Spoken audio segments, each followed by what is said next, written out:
All right, everybody, thank you for tuning in and welcome to Code 3 Industries podcast. This is going to be the very first episode, and I have a special guest here with me today, Mr. Trent James, former Mendocino County deputy turned Hollywood actor and private investigator. So, Yeah. also a co-host from Two Fired Cops podcast, and also now current co-host of the Prime Initiative podcast. Trent, and thank you for being my very first guest, man. Welcome. Yeah, man. Thanks for having me. Very first guest, and it's me. Yeah. Dude, this is going to really set the tone one way or the other for your podcast going forward. It's either going to be Oh, really fucked up on this one and it's going to be nothing but better, or I don't know. I mean, we'll have to see. it's gonna be great. I can't wait till I show the thumbnail picture that I'm gonna have for you for the episode, which Yeah. we talked about off camera, which is gonna be awesome. But yeah, Yeah. we're just gonna hop right into it. So obviously I know we've talked off camera before a little bit about your background. Yeah. But tell me a little bit about growing up. Like, did you always want to be a cop first? No. Oh, no, man. I fucking hated cops growing up until pretty much my whole you know, teenage the teenage years. Yeah, I did not care for cops at all. I'm from a small town. It's called Ukiah in Mendocino County, which is in Northern California. Mm. And very small and rural. And the cops that I had back then, you know, that were with the Ukiah Police Department, they were just fucking assholes, dude. And I didn't have a lot of good experiences. Not that I was a stellar kid by any means. I was not at all. I was a little shit. But it was one of those things where they started off the interaction terribly, and then because of my nature it ended terribly just as a whole. You know what I'm saying? So I did not like them growing up. I was one of those kids that like would flip off cops, talk, cuss them out and shit if I saw them, because I knew that they can't do anything about that. Mm. um, and then yeah, so then I grew out of that, and then went off to college because I kept getting in trouble. So my mom at the time suggested that it was a good idea that I left town. So I left. Long story short, I went to college. I took a criminal justice class when I was like 20 as an elective. And for some reason, it was very interesting to me. I had matured a little bit at that point, and I was like, wow, this subject matter is very entertaining. And I hated everything else. So I went on a ride along with the local PD there where I was going to school. And I was like, he did like a code 3 run to some caller. I was like, holy shit, this is what you guys do. And he's like, yeah, kind of. And then he left out the rest of it. Right. But then All I got, the real shit that yeah, comes with the job. yeah. And then I got a bachelor's degree in criminal justice. And then I put myself through the academy. I got hired as a probation officer while I was in the academy in Mendocino County as an adult PO. Did that for a short period of time after the academy. And then I got recruited to the local sheriff's office there, Mendocino County Sheriff's Office, as a deputy. Then I did that. And the vast majority of that time, I was a resident deputy in a town called Covelo. And I did that alone for a number of years. And I was a canine handler as well for 3.5 years.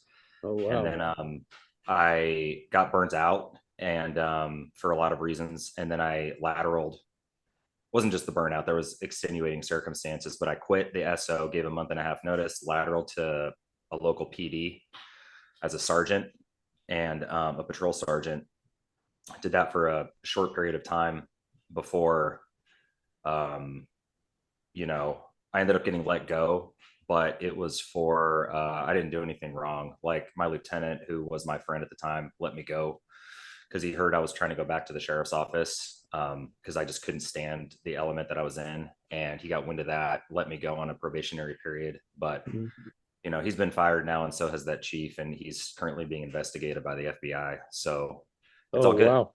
Yeah. And then I moved to Texas, and opened up my own private investigations company, did that for a while. And then, yeah, then I just moved out here to LA, Hollywood specifically, January of this year. So like 7 months ago, and then started doing the acting stuff. Very abridged uh, story of my time, I guess.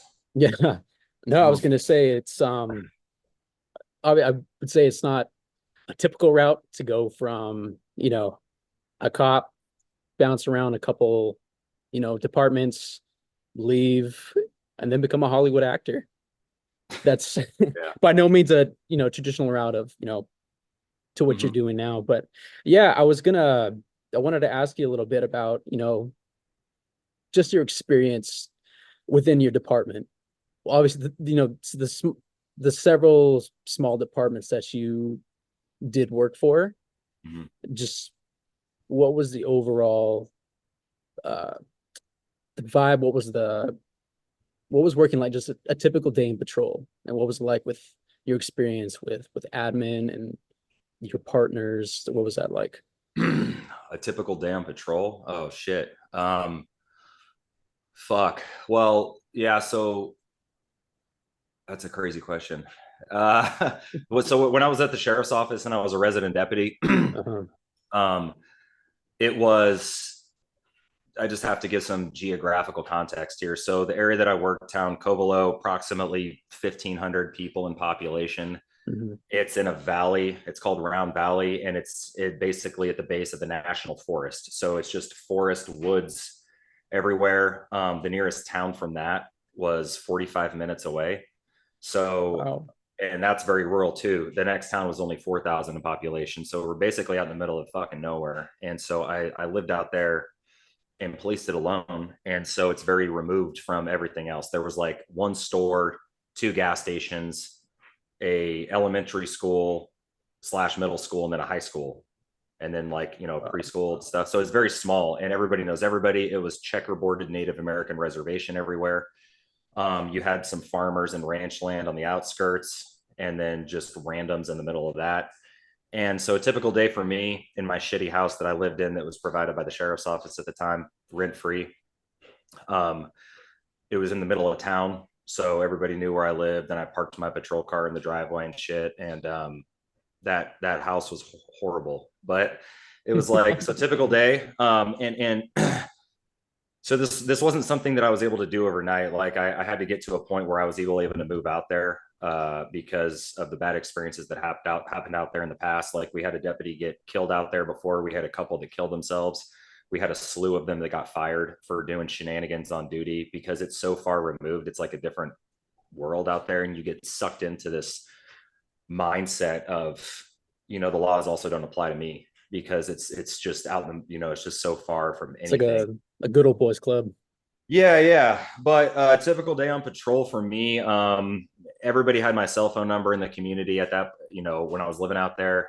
Business owners, teachers, guys that I would arrest, literally everybody. So I would wake up and I would be already inundated with 18 million things to do, none of which would go through dispatch. They stopped calling dispatch and would start hitting me up on my phone just because I developed rapport and trust for working and living out there for a number of years. Mhm. And I would say 90+% of that stuff was civil issues.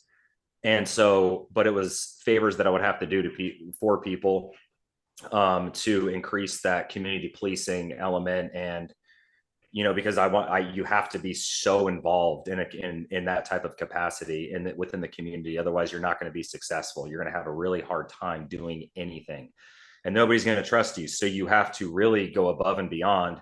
And that's why I handed out my cell like candy. That's not a good idea to do necessarily. And I was Mhm. advised against it, but it was easier for me to get shit done because Mhm. by the time stuff got to dispatch and got to me, sometimes it was already too late. You know what I'm saying? And a lot of times people didn't like to, especially on the res, they didn't want to call dispatch. They don't trust dispatch. They don't know dispatch. So they know Trent James. They wanted to hit me up. And but I was always running stuff, man. I was always like looking for somebody, or I was trying to solve a case, or I was dealing with civil issues. And so there was just like, every day I was multitasking. I have to go today. I got to go to the school and talk to the principal about this kid. Then I got to go to the business, Keith's Market, talk to the manager, John, about some issues he's having. And then I got to go over to someone's house on the res and have coffee. And then I got to go. And then I get a text, hey, Trent, that guy you were looking for, yeah, he's over at so and so's house right now. Boom. I got to go deal with that and arrest him. And then I got to go, follow it for a different case. And then just whatever the fuck else happens in between that calls for service. Um, And so that was a pretty standard day, you know what I'm saying? And it was 24/7 all the time, you know, so that was my only dwelling. So if I have days off and I want to go to an actual real town, that's an hour and a half away. And then, but I'm still getting hit up on my phone, right? Because the community doesn't know that I'm taking days off, right? They think I'm just Right. on all the time, but I chose to do it like that. And I love doing it. It didn't bother me. So most of the time I didn't leave. I stayed out there because every time I left, I found that shit happened and I wasn't around to deal with it. And I felt Mhm. horrible. So because I got so involved with the people there. So that was the typical day. And then in terms of my interactions with the command staff and whatever at the sheriff's office, it was fine when I was new. And I ended up getting along really well with the sheriff at the time, my first sheriff, because he Mr. Politician, right? So because I lived and worked out there and I did a good job to where I got deputy of the year in 2018 for it, Mhm. he said that, you know, my lieutenant told me this too, like nobody calls us anymore. We don't hear from that town anymore. There's no bitching and complaining that nothing's getting done. So thank you. So it was a business decision Mhm. for him. So everybody left me alone for the most part. They left me out there. No one checked on me. I didn't have a sergeant coming out like, hey, dude, we got a young deputy out there by himself, which is historically they would never let anybody do with less than two deputies at a time. It was That like unheard of. Yeah, that was gonna be, sorry, I didn't mean to interrupt you. I was That's all gonna good. ask when all this is going down, it sounds like you're just inundated with shit in a like you're doing this all by yourself. There's no other deputy on patrol there with you. This is by yourself. Yeah, yeah. Oh, yeah, yeah. So, yeah, stuff that, and this is the res, man. You know what I mean? Like, and people that Right. don't know what that means, like, It's a shit whole can different world. shit can get really silly pants really fast, man. Yeah. So, like, and don't get me wrong, I have a lot of great I have good friends that live on the res. I came really close with a lot of people that live on the res, but it is a different world. Yeah, not just here in Mhm. California, but across the country. Sure. And so, but it's a different element, the socioeconomic status, the historical context there with how they've been treated. And in Covelo, they got force marched in there back in the 1850s from Chico by soldiers. And they got rounded up into this camp and all these tribes. It was like 6 to 8 different tribes there at the time that got mashed together. They Mhm. didn't know each other, didn't get along. And just because you're Native American, people think that, oh, you're just going to be cool. And it's like, no, man, they have so many differences with each tribe. And so that created a lot of beef. And then, anyway, so it was hard to get shit done sometimes as a rookie and a white Mhm. cop, understandably so. But Sure. yeah, so for me, when I was going to these calls, oh, yeah, dude, like on the fuck, sometimes, you know, and other cops know this too, and I'm not special at all. It's just one of those things that you got to figure out. So a lot of these calls, yeah, 5, 6 cops need to be there for sure, but I got to go alone. And that's why it was, you know, the sheriff, when I went out there to live at the time, he sat me down and had a one-on-one with me. And like, he's like, so you're aware of, he's like, you've been kicking ass out there. And he's like, if it was anybody else, I wouldn't send him out there alone based on what's happened in the past. And he said, do Mhm. you realize what you're going to do? And I said, oh yeah, I know. And for me, you know, being younger at the time and kind of stupid, um, I liked the fact that it was the most dangerous area in the entire county. And I thought, like, you know, I wanted to help people, but I also wanted the fun. And at the same time, and I knew that I was going to get it there, and for sure. So, but yeah, no, man, most of these calls, you go, all the DVs you go to, the fucking robberies, kidnappings, the homicide, I'm first on scene. I got to wait till other people show up. Some dude got smoked in the head behind my house in broad daylight. You know, we had body dumps. Like this 19-year-old kid got shot up and then chucked out a fucking car on the main road there at 10 o'clock in the morning. And so it's like, but you got to go to these things alone. You know, I get called out. You know, I'm like, it's midnight one night, and then dispatch calls me and they're like, hey, Trent, I know you're probably sleeping. And I'm like, yeah, what's up? And they're like, oh, so and so just got shot in the head over at his friend's house on the res. There's your call, right? So then I got to get up and I got to get dressed, and then so by the time I get over there, my partners are still coming, but at that point, you know, they're still, after I got ready, like 30 minutes away, and then you go over there and there's like 50 fucking people at this house. Mhm. because everyone's family showing up, friends are showing up, the suspect's still outstanding, Yeah. the victim's there, and the medics are attending to him that were local. And then yeah, it's just fucking, you got a lot to figure out, and Sure. wear Wear a shit ton of hats. a shit ton of hats, and you have to be really good and effective at communication and treating people with respect, and then Right. understanding where you're at. You're not in Beverly Hills and shit. You're on the fucking reservation in the woods. You know what I'm saying? So Right. there's a different there's a different standard of policing that came into that, meaning I didn't use my ticket book ever. I didn't cut tickets for no front plate and all that dorky shit. It was like you pull over some of these guys that are a lot of them that I dealt with on the reg, they're prison dudes and face tats, Indian pride guys, Norteños, some of which were shot callers. And they don't have licenses and stuff. And out there, yeah, you pulling them over, you're not gonna sir, here's your citation for fucking, 14601 driving on a suspended or whatever. You let that go, and then you deal with the big stuff when it comes up. And then that's how you get that. But yeah, so it was yeah, it was crazy. It was a Yeah. crazy So it was crazy. you gotta operate just with a totally different mindset from how would, traditional law enforcement would probably say what to do and what not to do. Yeah.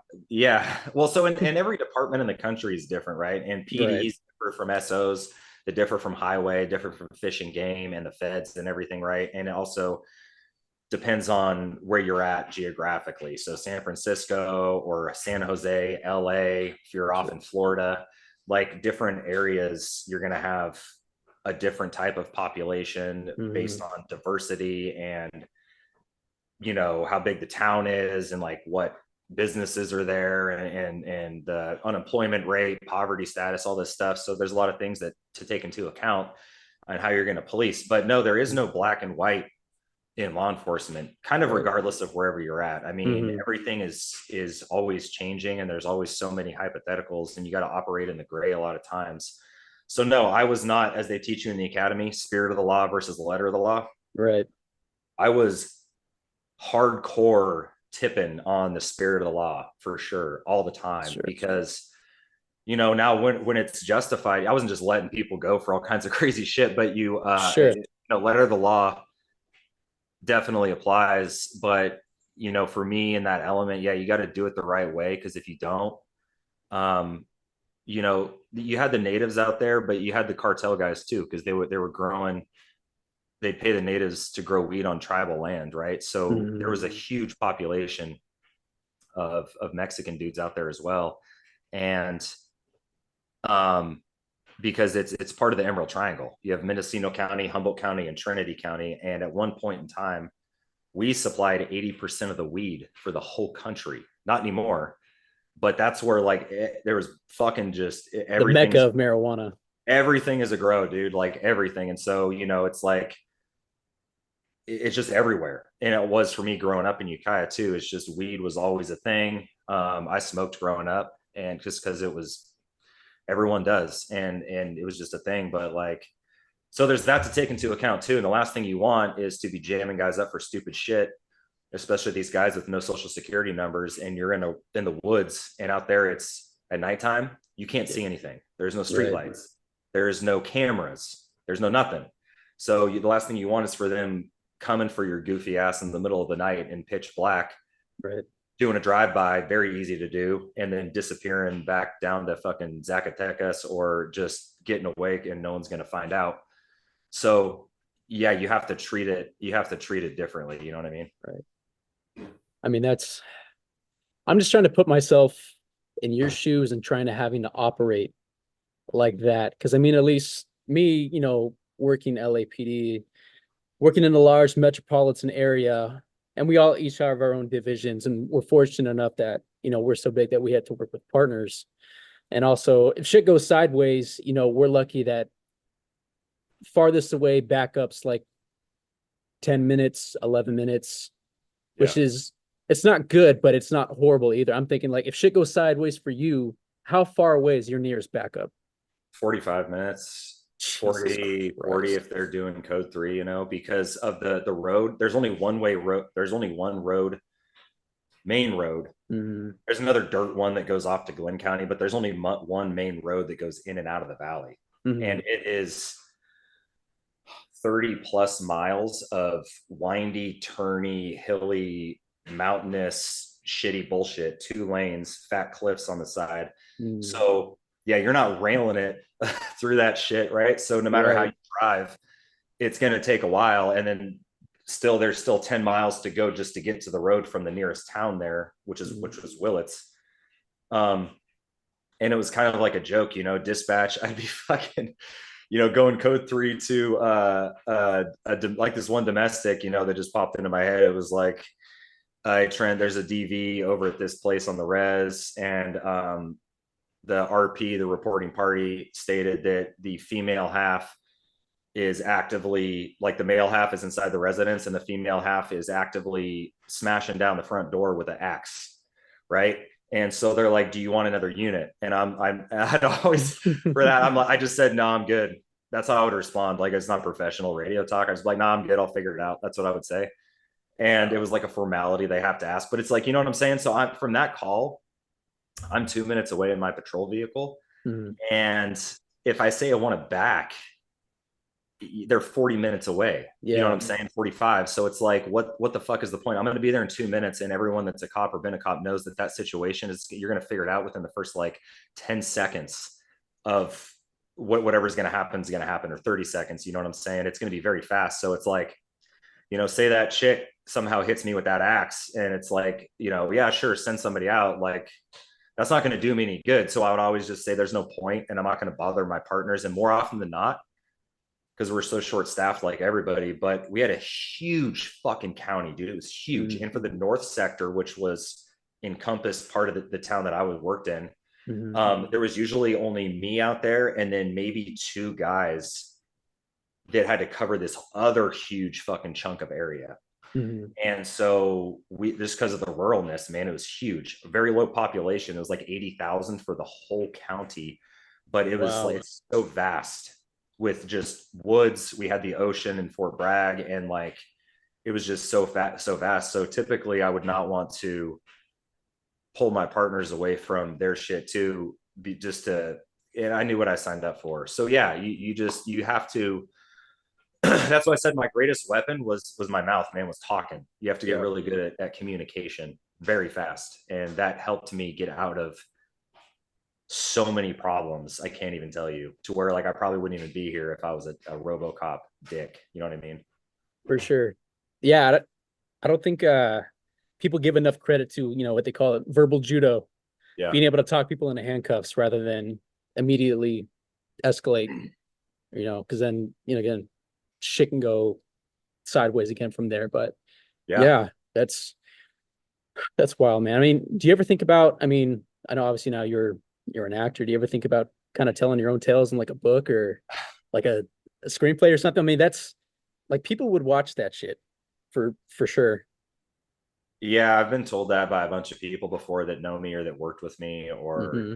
what I did and stuff. And yeah, maybe one day. I'm not even close to at that point right now to where I even have the pull to facilitate something like that.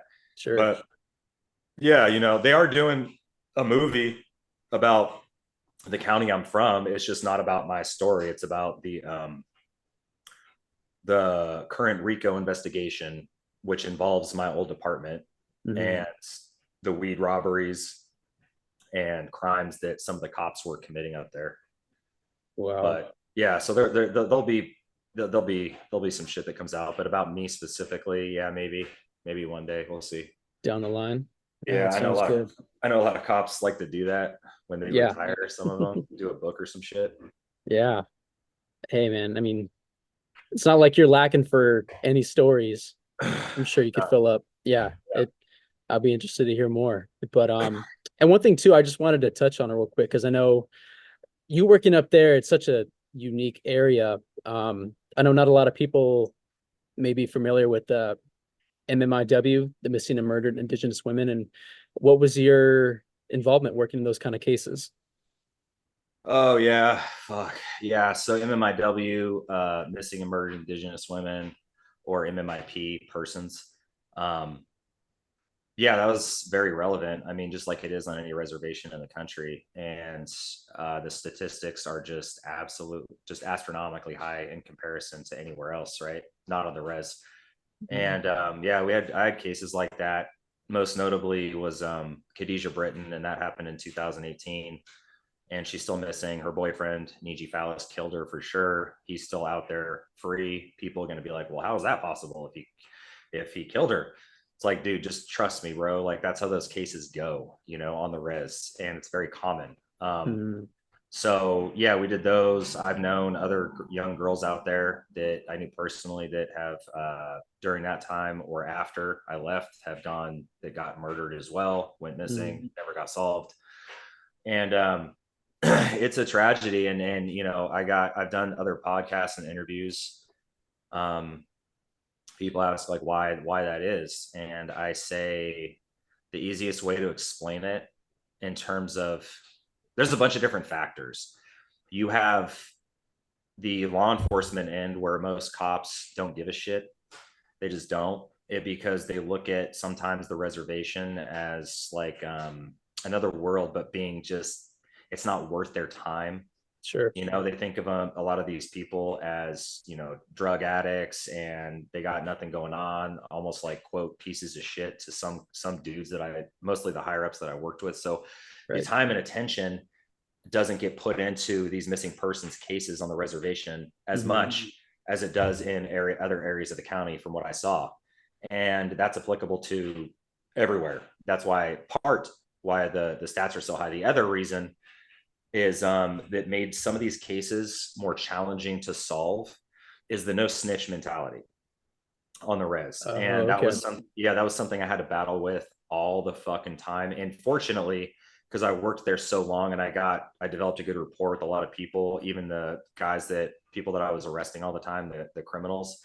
I was able to get more information than the regular deputy and solve a lot of crimes that otherwise would have gone unsolved. But even then, uh, it was fucking tough, man. Like to get because nobody wants to say anything.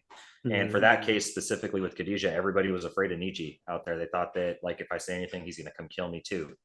And so it's hard to pull information. But then you also have generational stuff and it's just the cultural element and all these sorts of things. But just like I said, from the law enforcement perspective, not even talking about anything else, it's because it's not a priority in terms of the amount of effort and time that got put into those cases. But for me, dude, I gave it everything I had, man, especially on that case. And that was like fucking 4 years of my life, dude, it's gone. So and it's not going to get solved. It's not going to get solved. So they're tough.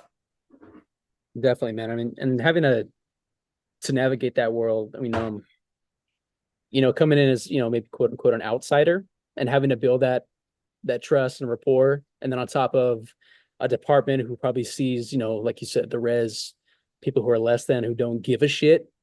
Mm-hmm. That's it's incredibly hard to navigate that. But that's hey, my hat's off to you for being able to bust your ass and really do what a cop's supposed to do, and you know try to solve as many cases as you could, even though you had probably zero help doing it. Yeah. But Yeah. no, man. Shit, I probably should have gotten the pro version. It says like we have like 8 minutes left. Shit. Oh Okay. yeah. Uh, Yeah, that's why I pay. It's like $15 or some shit. is it? Yeah, it's like really cheap. But you can close it and send me another one right now Okay.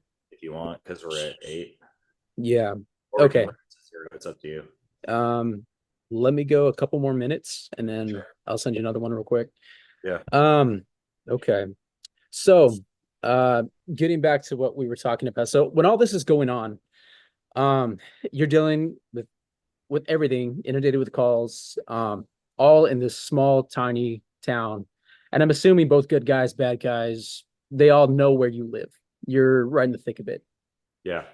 Um, And so operating like that day in and day out, having to deal with this shit all on your own, Mm. obviously that has to take a mental toll on you. So like, can you tell me a little bit about just how did you handle that shit day in and day out? I would have gone fucking crazy. Mm-hmm. I'm not sure how you had to operate on a day-to-day basis, just the toll, the burnout, what was your experience with that? Ooh, yeah, it's tough, man. Like I said, I had two prior deputies smoke themselves out there, Mm-hmm. and which I fully understand. So yeah, it's crazy, bro, because oh man, yeah, it's for me, it was like a lot of contributing factors. So the isolation is harsh. It's harsh because again, like I said, the nearest small town at 4,000 people is 45 fucking minutes away. So, but because all my time's out there in the woods Mm-hmm. with in that small town, with nothing, dude. When I first moved out there, I didn't even have fucking internet, man. Like the cell phones, you have 1x out there. You know what I'm saying? So communication, even with the outside world, is very limited. And you dealing with that day in and day in and day out, the craziest shit you're ever going to see in your life because it was the most violent, dangerous area in the county. And so, because of that fact and the isolation, I didn't have a beat partner. I didn't have somebody to work with and double up with. Here and there, they'd come out on the weekends at night. Someone would jump into my car and we'd go fuck off. But it wasn't like that. Nobody came out because they didn't like coming out, and they'd tell me that. And so, there are really good people out there that I was like, friends with and stuff, but I wasn't like chilling on there's nothing to do out there. Mm-hmm. Right. So Right. they had one bar, but I went to it like a couple times just to say I did it. But dude, you don't go to that bar because people get shot and killed there and stabbed there like all the fucking time, dude. It like got shut down for a while because of just the fucking murders. You know what I mean? So Jeez. I can't go chill and I can't do anything. So that's hard.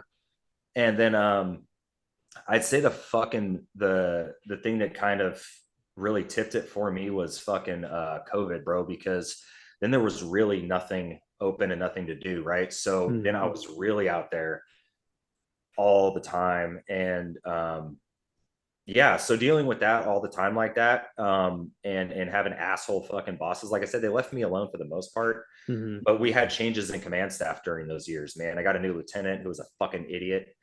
Not that the first one wasn't. And tried to tell me how to police my town. And I'm like, bro, you just showed up.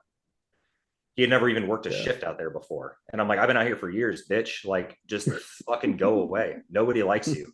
And so it was frustrating on that front. But yeah, no, dude, I toward the end of my time, that's why I left, part of it because I fucking snapped and I went to I was depressed for so long, dude. So like a long time out there, like a couple years straight. And Mm-hmm. just kept doing it, kept grinding, shut the fuck up about it because you're supposed to.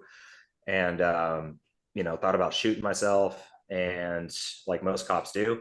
And then I knew a lot of people that died too because you get close with people and they start dying from all kinds of crazy shit, murders, getting ran over, beat to death with baseball bats. And fucking one of them, I went to this last one, uh, not good. So then right after that call, I went into the substation there, little shitty fucking shack, and I typed an email to my lieutenant.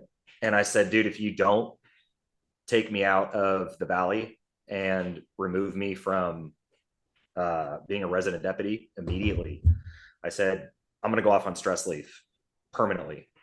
And then, like, immediately I was out. And then I went back to working in a different town, that's still with the sheriff's office. And then ultimately, but I was still getting called out there after that. This was a long story, but, and then people would still hit me up, my Mm-hmm. partners, because I'd lived there and they're like, hey, Trent, I need this help with this case in Covelo. And I'm like, fuck. Like I wanted to help because I loved the people out there, but I'm like, dude, I just can't. So that's when part of the reason, aside from the corruption and shitty command staff, I had lateral to the PD. But yeah, bro, it's the when my partners would come out there, and I'm talking the only time I would ever see them is for major crazy shit. or the DEA was out there often, the FBI would come out because all these fucking homicides or major gun trafficking shit would be end up federal, and they would come out, major operations. But even my partners would come out, see my shitty little stabbing cabin I slept in, and fucking they know what that is, and they'd always say like, I don't know how you do it, I don't know how you do it, I don't know how you do it. And at the time, those years, I was like, I like it, I don't know. And then at the end, I realized that like the human brain is only designed, no matter who you are, how tough you think you are, how many big giant motherfuckers you knock out or whatever, how cool you think you are and shit, all the pursuits you get into, all the cases you solve. No matter who you are, like the human brain can only tolerate so much grief and trauma before there becomes an issue. You know what I'm saying? And this was horrible with the boomer squad, dude, that would just deny that, call you a pussy. My lieutenant at the PD, when I really ended it, I told him I was suffering bad. And I walked into his office. His name was Derek Hendry.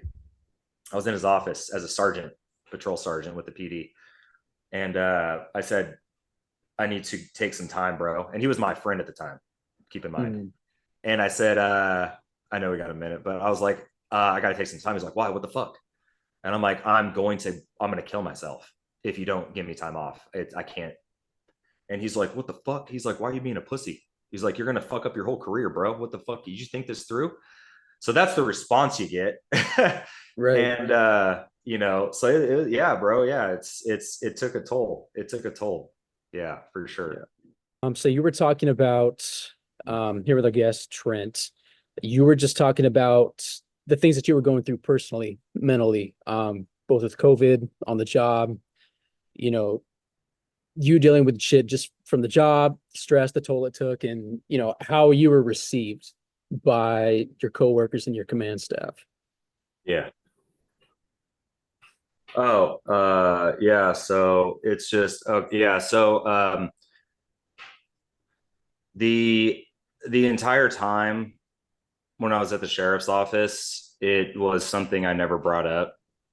I had to go off on stress leave once when I was at the SO. I went off for 2 weeks, and because of shit that I was doing out there, and you know, it was nobody like asked me if anything was all good or whatever. At that time, that was a long time ago. That the first time I went off, I think was like 2016 or something, and I went off, and then I just came back and I went back to work, and I didn't miss a beat after that. But I didn't ever bring it up to anybody's attention, and because I knew at the time that it was very taboo, especially at my agency with the people that I worked for and the older people.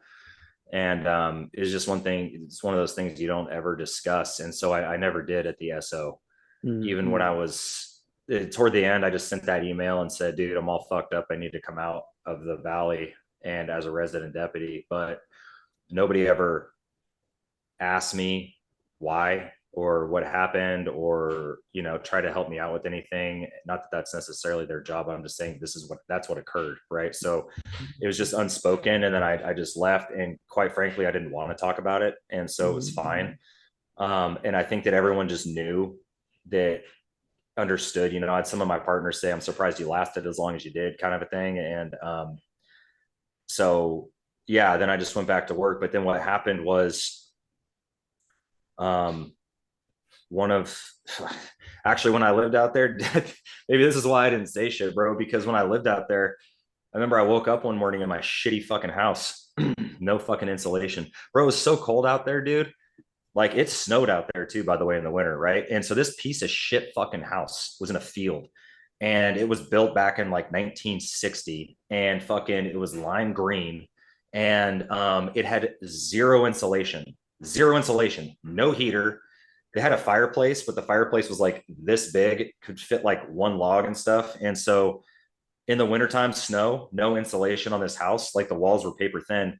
I used to have to go to bed with like thermals, shorts, and sweats, and then same thing up top with like a thermal this, a t-shirt, and then like a sweater, and then a hoodie.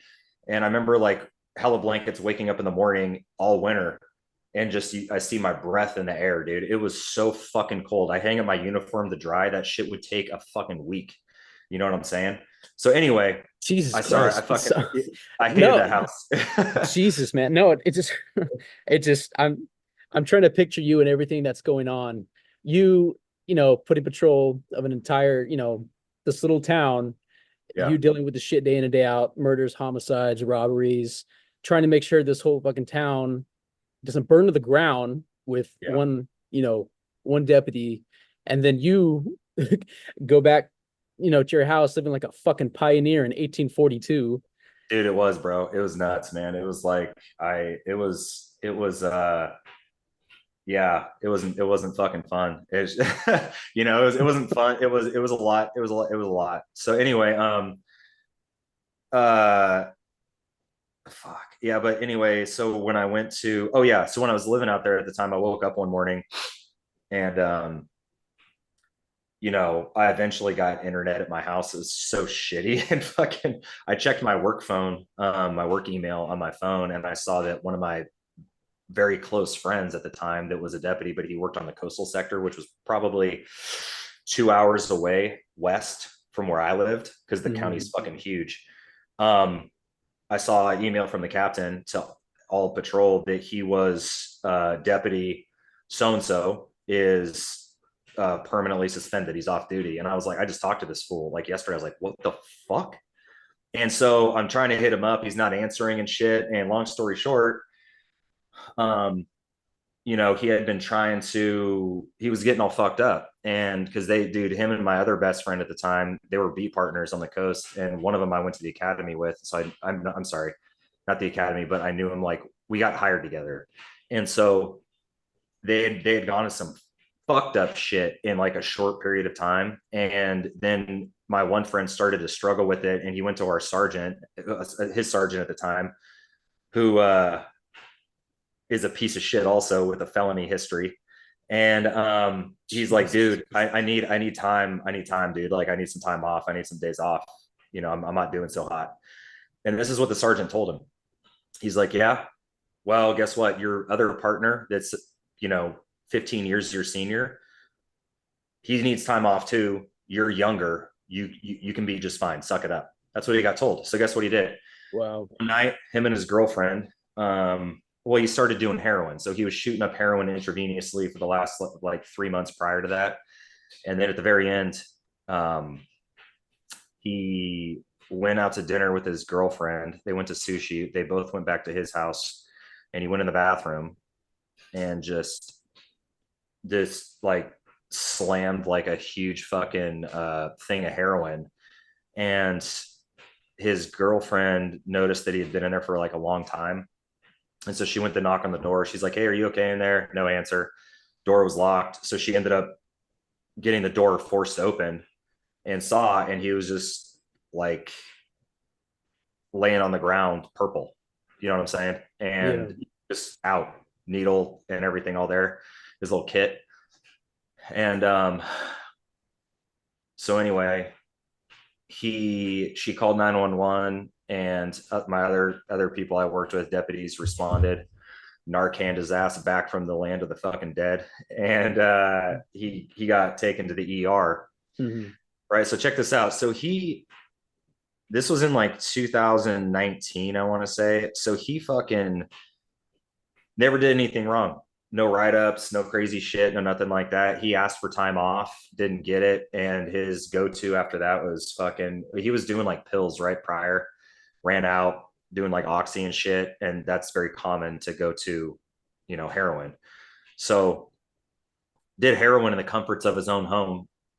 And he had his duty pistol and his rifle inside of his dwelling, just in his house, right? He is Mhm. not a danger to society. He's not driving around high on heroin with fucking his guns and shit and under the influence with a loaded operable firearm, right? So legit PTSD.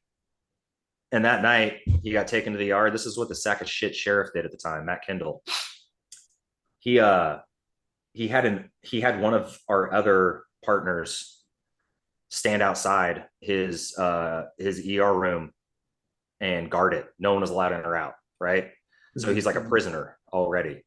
Then when he finally, hours later, after being Narcaned and all fucked up, kind of like came to a little bit, they immediately had detectives from a neighboring agency, Sonoma County Sheriff's Office, come in and start to interrogate the fuck out of this guy. He is not in his right state of mind to even understand what the fucking Miranda is or anything. Yeah. Not that he committed a crime necessarily. You know, he's in his house doing fucking heroin. Should he be a cop? No. Did he violate policy and all that bullshit? Yeah. You can't do fucking heroin to be a cop. I'm not stating that. I'm just saying this is what happened. This is how he got treated. And this all stemmed from his sack of shit sergeant, who later became a lieutenant, who had a interesting kid porn incident at his house, the lieutenant, and his son that lived there somehow took the rap for this thing. It's a long story, but he's no longer working on the street. Yeah, it's crazy. So anyway, so that guy, it all stemmed from that. And that same night, the sheriff, Matt Kendall, said that he's like, as soon as he gets cleared, I want him arrested and booked at the agency to the east, Lake County Sheriff's Office, at their jail. I want him arrested and booked. And that sheriff got talked out of it. Right. So he has this guy that's clearly fucking destroyed mentally. Again, he wasn't out there wreaking havoc. He went into his bathroom and tried to fucking kill himself and overdose. Right. And because he's going through some shit. And that was the sheriff's response. So I think at the time too. And then they had the Sonoma County guys come back, do a full search warrant on his house, bro. Took his and they charged him with like 3 fucking felonies. Being under the influence of a controlled substance with a loaded operable firearm, his duty weapons, and his immediate vicinity, which again, he was in his own bathroom behind a locked door. His guns that for patrol were in like one was in like his living room, the other one was in his bedroom. Like he's not a menace to the public, right? And he's like trying to die, and he was almost very successful at it. And then you get so the DA, another corrupt piece of shit, that was letting people buy misdemeanors in exchange for felonies with weed related cases. And they were going in $50,000-$100,000 in cash, no receipts, no nothing. And that was common knowledge up there just because it's a corrupt weed county, but he pushed it through court and made him go through the ringer. So when my friend fucking came out of all that, he got fired, obviously. They found a way to fire my other homie because they were beat partners, and they refused to believe that he didn't have some knowledge of this. He did not. He'd only been doing it for 2 or 3 months. He was hiding it from everybody, right? And so he fired him too. Great cop, by the way. And going through all that, and then the DA chucked some felony charges on his ass, and he had nothing at that point, bro. He had to like move him back in with his parents and shit. And the case ended up getting dismissed because you can't be charged with a fucking crime like that if you've overdosed. Common sense. The DA didn't know the fucking law, the health and safety section, right? He's a fucking retard.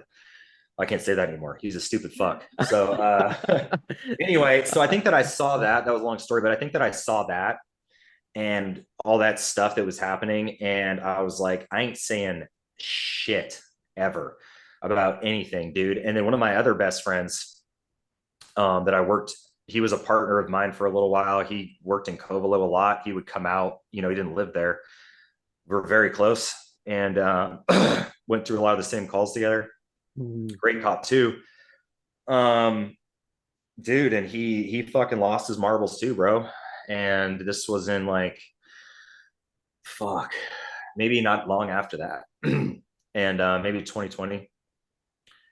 And he went off.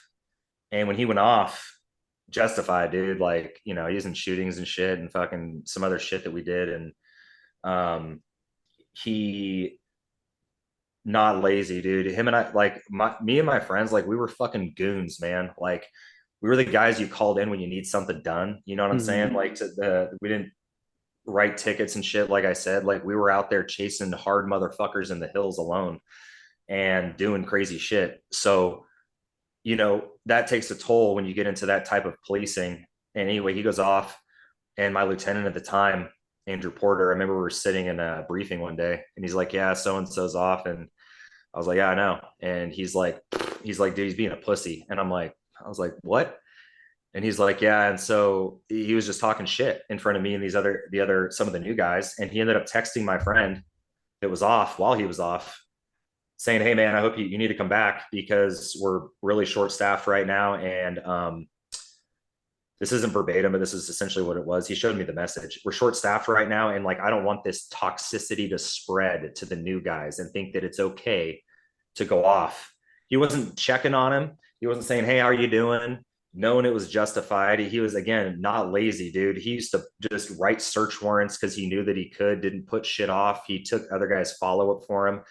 But he's like, I don't want this toxicity to spread to the new guys. And then at the same time, my friend's calling me and I'm talking to him in person sometimes because I'm worried about him. And he's telling me, like, dude, I'm probably just going to kill myself, and he's like, I'm probably just going to shoot myself. And I said, I hope you don't, but at the same time, do what you got to do, bro. I get it. If you do, I support you. I don't want you to, as weird as that sounds to regular civilians, but that's how it goes, man. It's like, what am I going to say? I'm not going to talk him out of it. We've been to so many suicides and deaths because up there, we don't have a coroner's unit. We don't have a fucking robbery unit, property crimes unit. You're fucking small rural agency. Guess what? Your goofy ass is doing coroner cases from start to finish for the next of kin notification. You do the whole damn thing as a patrol guy, and it takes fucking forever sometimes. Yep. Takes a huge chunk of your day. So that's why you see enough of that. And then that's the response. And I said, I hope you don't, bro. But if you got to do it, you got to do it. So then I saw what was happening to him. And then he didn't get paid for 2 years, racked up tens of thousands of dollars in debt, paying his bills. Finally got a medical retirement now. And he lives in Florida. But I think I saw what was happening to these fools. And I'm like, get the hell out of Dodge. Fuck that, dude. I'm not reporting but that agency, but that was the culture at the time. And I'm like, I'm not reporting anything that's going on up in here because I saw that you're a fucking liability and you're a pariah. Right. And you're a bitch if you're reporting it. The reason I reported it when I layered lateral to the PD in 2021 was because I had already so much fucked up shit that I didn't take care of. It was cumulative trauma that I brushed off. And then when I went to Willits, I had one stupid call, bro. It was so stupid. It didn't even matter. Like, CPR in progress. I showed up first. The RP was doing CPR on this guy, the reporting party. I took over. He was still alive. And, in the midst of that, he died right there, and it was no big deal. I'd seen it a million. I'd had people die in front of me before, and seen hundreds of deaths of dead people, and it was like no big deal. And for whatever reason, it was that stupid fucking call that had nothing to do with anything that flicked a major switch in my brain. And I tried to go to work for 2 days, bro, and I was having like massive panic attacks. I was like anxious. I wanted to like rip my skin off and shit on patrol. And I'm a sergeant. I got to have my wits about me, and just not for my own shit that I'm dealing with, but my guys. You know what I'm saying? The liability is resting on me on that shift. I can't be all fucked up and frazzled and tripping. You know what I'm saying? So I gave it a couple days, realized at the time that I was done. I was like, I'm permanently done. And this is it. And, I got like 20 years of fucking experience in the time that I did there, because you get a lot in a short period of time. And that's when I went straight to the station, went to my lieutenant's office and told him that. And then he was calling me a pussy and stuff to my subordinates behind my back when I was gone, because they told me about that.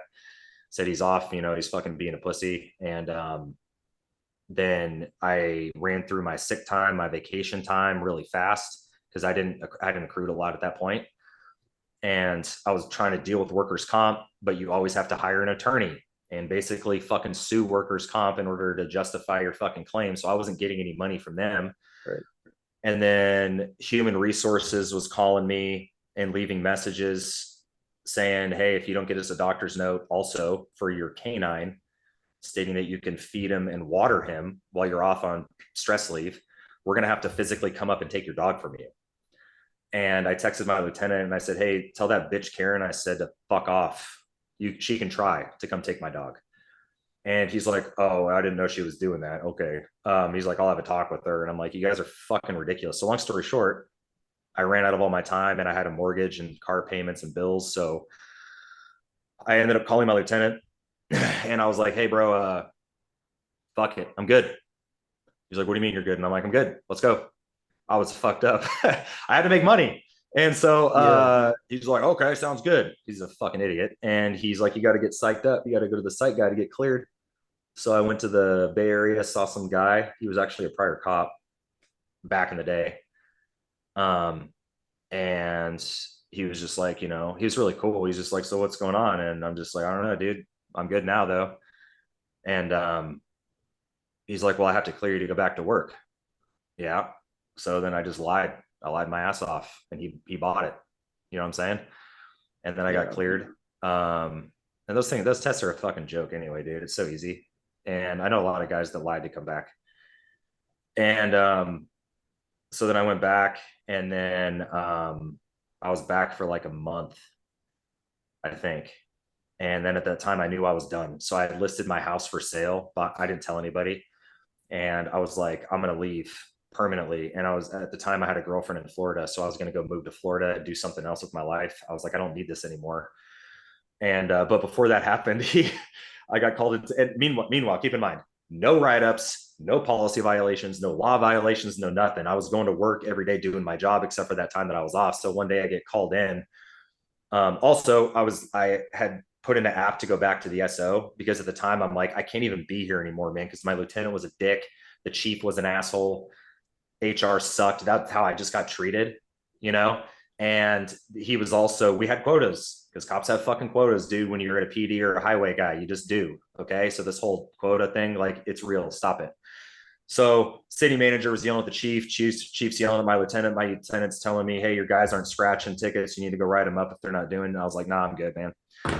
So anyway, I fucking put in an app to go back to the SO because I'm like, I don't have quotas and shit, dude. I can just go out into the woods, wait till my house sells, then quit and bounce. Anything's better than here. But right before I was able to do that, they pulled me into the chief's office and they said it was the chief, my ex-friend now, Derek, and that bitch Karen from HR.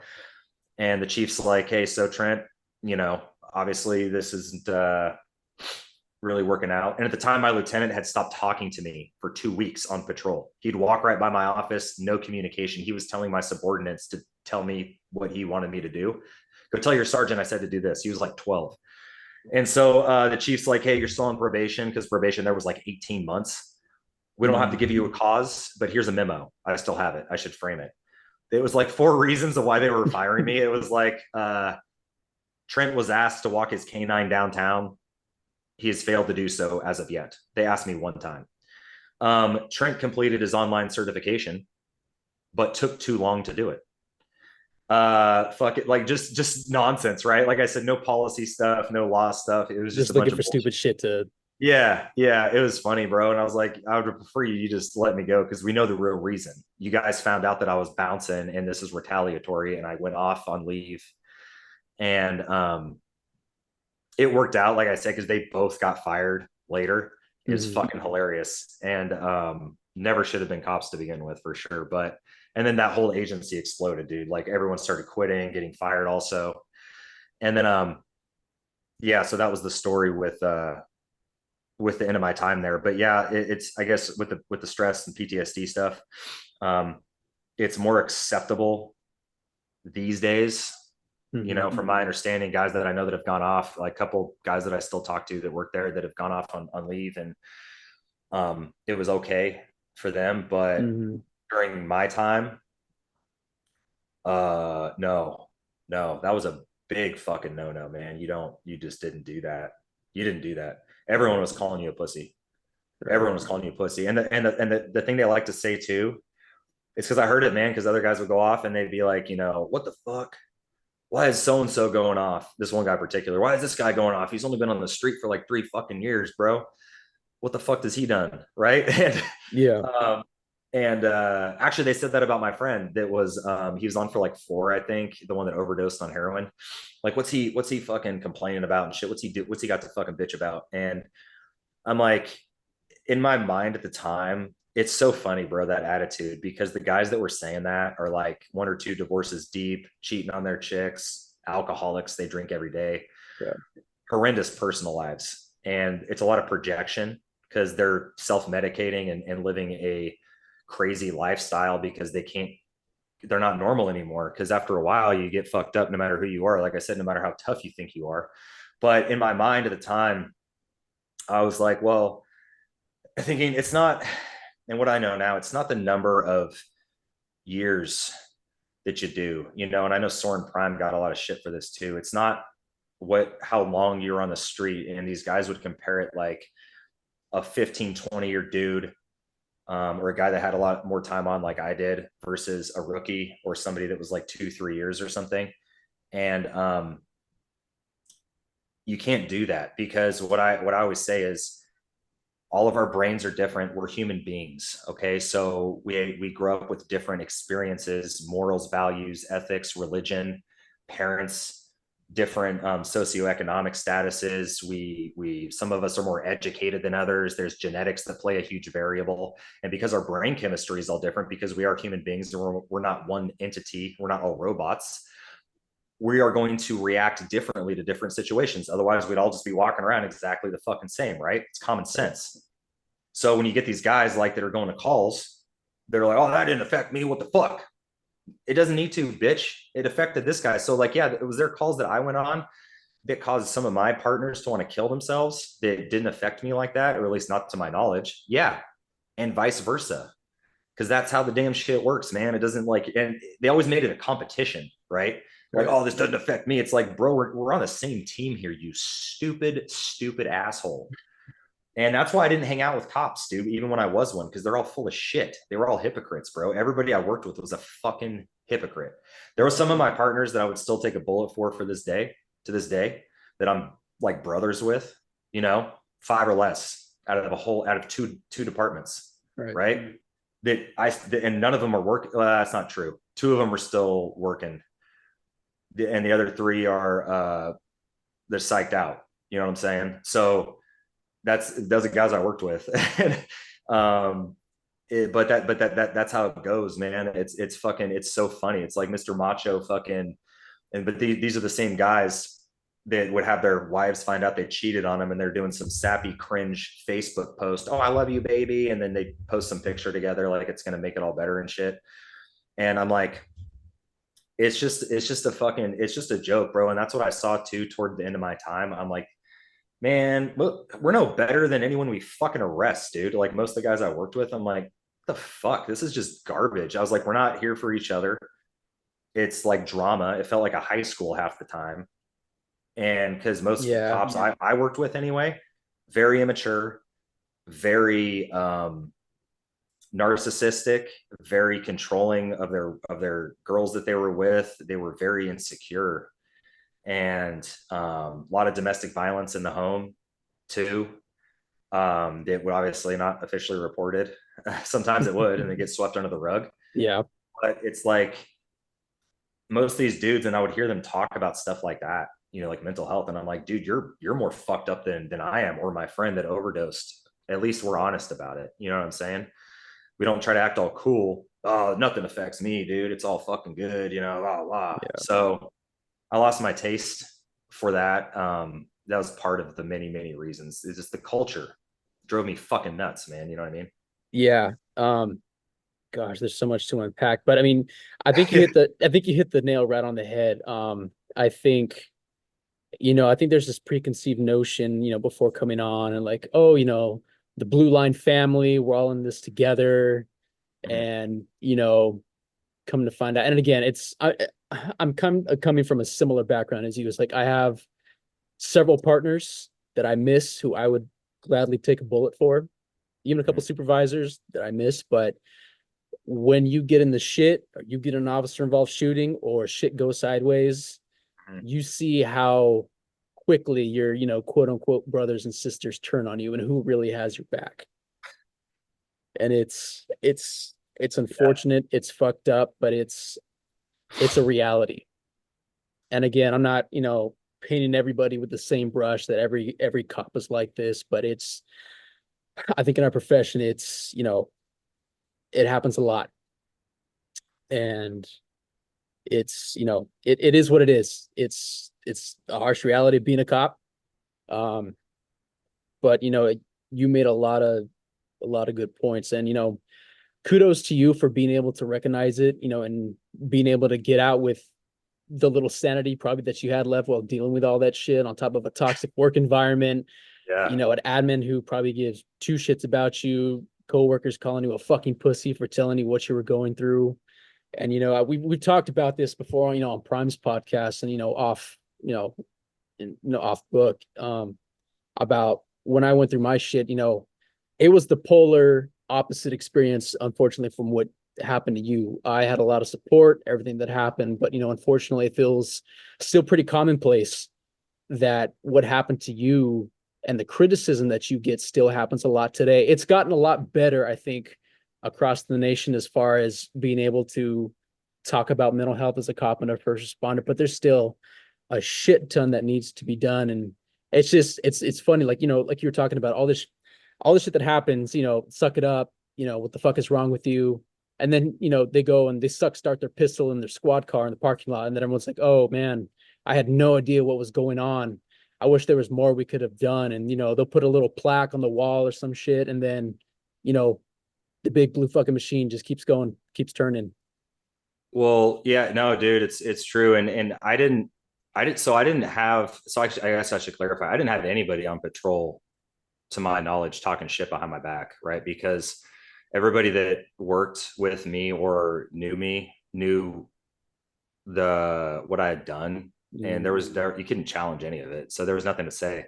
It was more or less, and I never got into full detail about any of it. The only guy that I said that I was having a hard time to was that my one lieutenant that called me a pussy behind closed doors. I didn't talk about it to anybody else. Like even guys that I worked the street with that are like my brothers, even we didn't talk about it amongst ourselves. Like nobody, you just don't bring it up. It's not a topic of discussion. So somebody that's your best friend that you're going to these calls, that you can tell that he's fucked up, he can tell you're fucked up and you've changed. It's still not, you don't communicate that verbally. Now that I'm out of it and times are changing a little bit, like I got one of my homies that's still in a law enforcement capacity. And he is, but had been a partner of mine, and very close. And he's just, now he's finally telling me after all these years the stuff that, because he's a fucking alcoholic. He gets drunk every day. He drinks a fucking like half a bottle to a bottle daily. He has to. And on top with beers and everything on top of that. And he's his life is kind of reckless. You know what I'm saying? And so he finally confided in me. Dude, I've known this fucking guy for years, and he finally kind of just told me really like a week ago. You know what I'm saying? That's how hard it is for, and he's one of my best friends. Right. And there's no judgment because I've told him I'm fucking destroyed for life. My brain's never going to work the same again. But it's really hard to say anything to anybody. And he's a great fucking cop, but he's just like he can see that he was telling me some of the shit that he's been doing. I'm just like, dude, fuck. I'm not going to tell him not to do it. I'm not a fucking his mom or his dad. I always just say like, that's crazy, bro. You should probably not. You know what I'm saying? But if you keep doing it, like I get it. Just Sure. like I said to my one friend that was going to shoot himself. And I think a lot of these guys end up staying around too because they all have families. They got kids, they got wives. And I know that because I've been told that before too. If it wasn't for my wife and my kids, it'd be night time. You know what I'm saying? And so that keeps them around too. But yeah, like I said, the more people that have been going off recently, the fact that nobody wants to be a fucking cop anymore, the fact that everyone's quitting or going and doing something else, everyone's short staffed. They have these huge monster hiring bonuses, dude, at all departments. Bro, when I was getting hired, okay, I was going into a written interview. I'm sorry, the written examination, the first thing that you do, into big auditoriums with like 500 dudes, right? And you have like two sergeants or a sergeant and a lieutenant come out with the agency, and they're like, all right, we're hiring, good luck on the test. We're hiring 2 people. And back then, if you weren't a fucking like ex-Navy SEAL with a master's degree, you weren't getting fucked with no criminal history, you weren't getting hired. And that's why I ended up having to get a 4-year degree and put myself through the academy myself, because my background when I was a teenager wasn't so hot, and they let things go the more time goes on. It was nothing egregious, but back then, because it was so competitive and everyone wanted to be a fucking cop back then. It was different standards. Now it's like, dude, please, for the love of God, we will give you 50 grand right now just to sign this document saying you'll work here. You don't need to be a citizen. You can be be arrested for certain, you can have done meth, but instead, where that used to be like an automatic DQ disqualifier, now, at least for some of these places, it's like 5 years, bro. Yeah. And I'm like, holy shit. I know a girl that got hired up at one of the local PDs where I'm from, patrol, and she was arrested as an adult in the county that I'm from for being high under the influence of fucking meth and booked into the local jail. And now she works the street as a cop. You know what I'm saying? Like, some years went past on that, but it's like, it doesn't matter how many years, bro. You can't do it. You can't do it because everyone knows meth. She just didn't do it one time either. That permanently changes your brain chemistry. That's why it used to be an automatic DQ. Not that I'm perfect at all. Like I said, I don't have a great background. None of it was drug related. My shit was all driving. I had a street bike, a couple of license suspensions when I was a teenager. I got arrested when I was 18 for stealing a 30 pack of beer from fucking Safeway and shit. So just got in fights and stuff. So just stupid shit. You know what I'm saying? But crazy shit like that, that's where we're at now in law enforcement world. So it's like, maybe some of these agencies, they don't want to retain. That's never their focus. It's always when I was seeing it, it's always, fuck it. They're just a number. We'll get another one coming anyway. Right. Not anymore. You're not. Dipshits. Yeah. Not anymore. You're not. And it's just crazy how desperate they are. And it's like, maybe you shouldn't have treated so many guys like garbage, bro, because you lost a lot of, like, dude, me and two of my friends that PTSD'd out from my old department that are currently getting medical retirement benefits for life, and me, us three, we were like the top and I'm not just saying this to sound cool, man. There's so many cops in this country that are immensely better than me in every single fucking regard. They can solve crimes better than me. They're fucking smarter, whatever. I'm not saying that just to say it. Like, this is how I got deputy of the year too. Like, we were the top 3 probably operators at that fucking agency in terms of, I'm not just talking arrests and shit. I'm talking solving quality of life issues, getting actual bad guys off the streets, doing fucking warrants, community policing, just overall, there's a whole overall picture there, right? And we were at one point in time in our peak 3 of the best ones that they had. You know what I'm saying? And so top 10 for sure. And it's like, we're not there anymore because of how we got treated, during those times. And it's like, you just lost 3 dudes, man. You can't replace 2 of my friends. They're not replaceable, dude. Like, with their years of experience, all the money they invested into them, for both of them were like prior fucking fire guys too, and fucking had been in specialty units and fucking had all this extra training, were phenomenal cops, not shitbags. And it's like, dude, you can't just replace guys like that, man. You know what I'm saying? But they run them out. They run them out. So it's like, but they don't care. The command staff just keeps it pushing. We're fucking sick. We're cool. It's their problem, not ours, and then you lose all taste for the job itself. So. No, you're right. It's, I know it's nationwide right now too. I know, especially even down here in Southern California, cops are leaving in droves. They're having such a hard time with retention.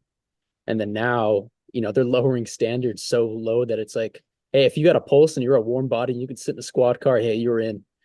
Yeah. And it's crazy. And then now, especially I've been hearing like on the, the physical aspects of, like, as long as you show up, it's pretty much you're a pass. And then you're getting all these candidates now that, a couple of years ago have no business being cops.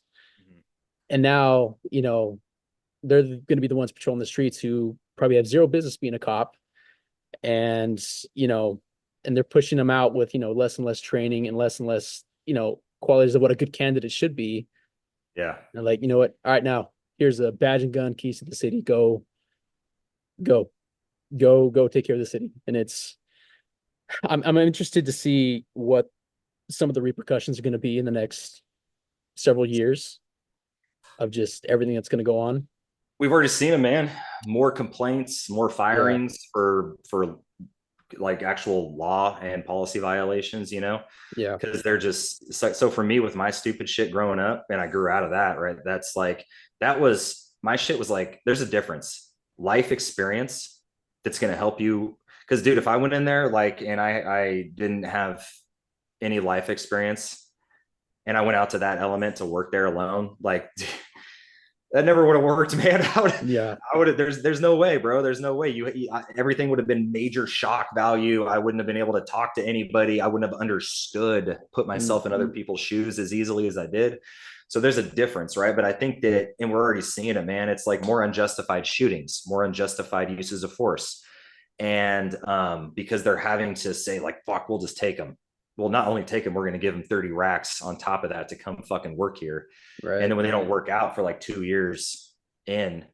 Okay, Trent. We were continuing our conversation regarding kind of what's going on right now in policing as far as new recruits, retention numbers, um, and just what's been going on in the wake of like defunding the police and just the overall state of affairs of new recruits and the reality of being a cop right now. Yeah. I mean, I don't see it getting any better. You know what I mean? I don't see how. There's so many other contributing factors to that too. Politics, decriminalization, across the country for the most part, not just in the state of California. Um, how cops get treated and shit. I mean, I know there was just a mass exodus during all the George Floyd shit and then COVID, obviously, because it was fucking garbage. So but it's also like how guys get treated, and you see all these dudes hopping around, lateraling, transferring agency to agency to agency, looking for greener grass. And I'm like, dude, it's all fucking shit, dude. Stop. So, some can be less shitty than others, right? And I experienced that for sure. But overall, and this is what I tell when I was still running a podcast before, I would tell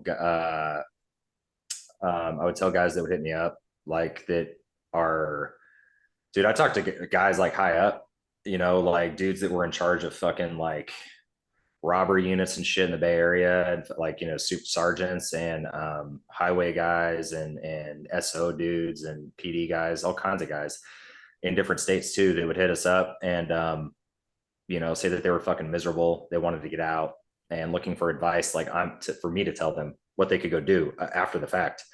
And I'm like, I don't know, man. Everyone's different, it depends. I got out when I was still young, and so that changes my trajectory of whatever I'm going to go into next, because I don't have a pension, right? I don't have any retirement coming in. I still have to work because of my age. Like I'm in my mid 30s right now, so I can't. What am I going to do? I have to work. So it's different in that element. I don't have a medical retirement. I got fucked hard on that. I should have one for sure, and I don't because of how everything went down. And then, so I always tell guys, it's like, dude, if you don't want to do it anymore, you're looking for something else to do. I've had guys say this too, I want to go into it, but I've been told what it is now, and that's like really turned me off. I'm looking for other avenues. So it's like, I don't know, man. There's the cliche of cops doing private investigative work, that bullshit, construction and all that crap, which I definitely did not do. And I always just say, do what you think you're going to be happy doing, and what you think you're going to enjoy, because we all did all that stressful crap, and there's no need to do it anymore. You know what I mean? You can just go do whatever the fuck you want. And I can't tell you what it is you should go do. I can tell you what I've done, but that's not going to apply to you necessarily, and because a lot of guys have like families and shit too that they have to take into consideration. They have mortgages, and for me at the time, I lived alone, and I still do, not married or anything. So like I just sold my crib, bro, and I dipped to Florida. I sold it as is, all the furniture in it and everything, to the guy that bought it. Mhm. And I took clothes and put them in my trunk and drove to fucking Florida. That's all I had. And so I can easily, and then from Florida, I moved to Virginia for a little bit. Then I went to Texas for the last couple of years, and then I came here to LA. So it's like I have the ability to do whatever the fuck I want to do based on my life situation. I'm not tied down by anything. Not everybody has that, and a lot of guys don't want to do that either because it's scary. Cops don't like change. I didn't like change Mhm. and either. So, but now that I've done it so many times, I don't even fucking think about it. People are like, "Oh, dude, Trent, like I had some chick tell me this the other day that's known me for a while. Oh, that's really crazy and courageous and brave how you can just like sell all your shit and go pursue something new. I did the PI thing and then I came here and did this. And it's like, it's not that crazy to me, dude. Like anybody can do it. I'm not special by any means. It's just, you got to get past that mental barrier. Like you're doing your shit now. Soren's doing his shit. Mhm. Amanda Carly, that we do that our other podcast with, she's doing her thing. And you know, everybody can do it. And what you have to look at is like, if that guy can do it, then so can I, because I'm not any better or special than anybody else. So yeah, if you're looking to get out of it because of the current times and whatever, we're not getting to get into it. Just look at what you like to do, what you're good at. Can you turn Mhm. your hobby into making you money? You know what I mean? And what I will say is, so guys that are thinking about leaving, do it fucking right and make sure you got something lined the fuck up, and don't tell anybody. Don't tell anybody, not even your close friend on patrol, because if somebody gets wind of that, I've seen it where they will just fucking shit can your ass. You know what I'm saying? So be Yeah. careful on that too. But yeah, so for me, yeah, so I did the PI thing, and shit, dude, I was making a lot of money doing it, man. I was making a lot of money doing it. It's not easy.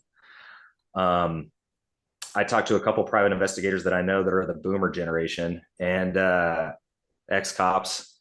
They had worked at the department that I worked at, and they're like, "Yeah, you can do it, Trent, but it's going to take you a couple years to be profitable." They both said that. They both do different areas of the state. Like they both said 2 to 3 years before you're going to make any money doing it. I Mhm. was like, "Damn, that's fucking grim, bro." So, um, the first year that I ran it, and I had experience in college. I worked for a PI company. I'm sorry, right after college, I worked for a private investigations company in the North Bay area. And then another one right when I got out of law enforcement, but that didn't last very long. And so I kind of had a general idea what to do. And I linked up with one of my friends who taught me some more about it. But dude, like in I think the first month him and I ran it, because we went into partnership together. It was like a percentage split. But the first month I did it, we made like 35 grand take home.